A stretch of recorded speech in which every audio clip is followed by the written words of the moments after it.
Hey everyone, I'm Revealing Too Much, back with another Marvel's Midnight Suns video. And today, what I want to talk about is cards or abilities. Now, if you don't know about the card system in Marvel's Midnight Suns, well, you might not know a lot about Marvel's Midnight Suns. And that might also mean that you haven't seen my other videos. So make sure you check out the playlist to see everything I've covered so far. There's a ton more videos coming and I wouldn't want you to miss them. The main thing that you should know about the cards in Midnight Suns is that the cards are essentially equal to hero abilities. There are three different types of cards. There are heroic cards, there are attack cards, and there are skill cards.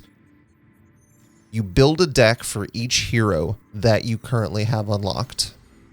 And then when you go on a mission, the decks for those heroes are combined and shuffled out to you just like a regular deck of cards would be in a card game. And those cards that are dealt to you are the abilities that you can use in combat. So it stands to reason that the better cards you have, the more powerful your heroes are, right? That makes sense. What I want to talk about today is how you get cards, how you upgrade cards, and what I think of the whole ability system in general. First of all, how do you get cards? Well, the basic gist is that every hero starts with a deck. As soon as you unlock a hero, they have 8 cards that they can play immediately if you take them into combat.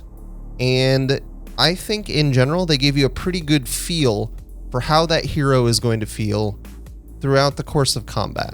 When you upgrade a hero's abilities, or even upgrade a hero through the friendship system, for example, I think that the hero gets better at what they already can do. From what I've played so far, the heroes feel really consistent as they evolve.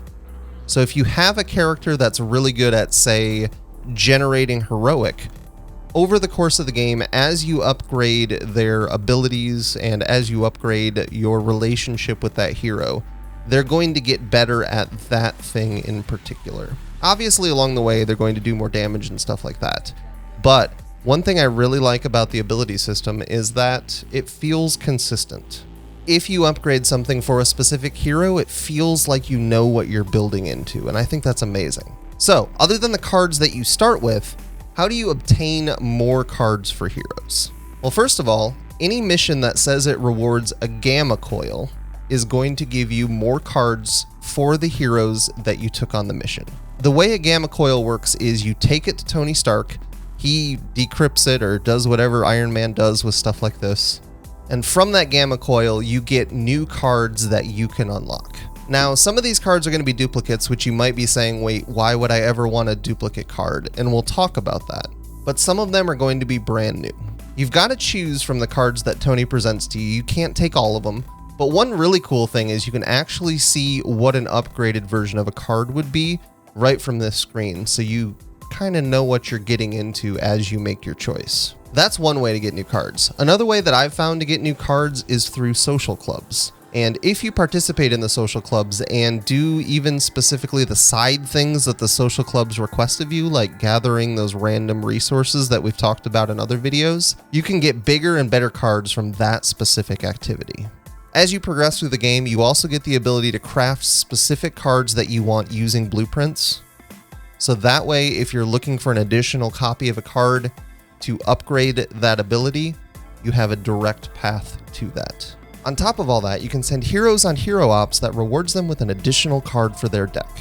In between combat, you're going to be spending time upgrading cards, obtaining new cards, and reorganizing your heroes' decks so that way you have the best hand available when you take that hero into combat. And since there are so many heroes, that can be a pretty decent amount of maintenance. So now you know how you get new cards, but how do you upgrade those cards to an upgraded version of an ability? Well, the answer to that is pretty easy, honestly. If you have 2 of the same card, you take them to Blade, you spend some resources, and he gives you an upgraded version of that ability. Upgrades for cards can have a lot of different results, ranging from something like just making the card do more damage, to adding knockback, to making a card free, which is honestly one of the greatest things that you can get on any card. There's a lot of different things that upgrading cards can do, and as abilities get stronger, the resources required to upgrade them gets more expensive. That's why I really recommend doing as many side quests as you can, because you need those resources to upgrade things like your heroes and also the Abbey. Those resources that you need to spend to upgrade abilities, you can get those by dismantling cards for abilities that you're not going to use. In my experience, dismantling 1 or 2 cards is usually going to give you enough resources to upgrade possibly 1 other card. That, in a nutshell, is how the whole card ability system works. Over time, I'm going to make more videos that explain what cards I love, what cards I recommend upgrading, what keywords I recommend looking for on cards, and all those sorts of things. But that's for later when the game is actually out. What I wanted to go over right now is how the card system works and what I think about it. And to be honest, what I think about it is the system seems pretty fair. With the way the cards are shuffled into your hand, you get to use your abilities often.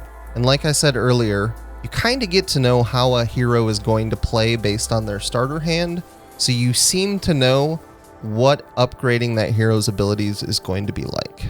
I think it's a good system. I think it adds a definite feeling of progression as I go through the game, and it encourages me to do side things like social clubs and side missions. I hope this video has been helpful.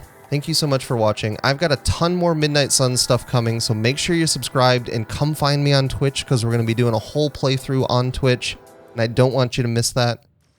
And I'll see you next time.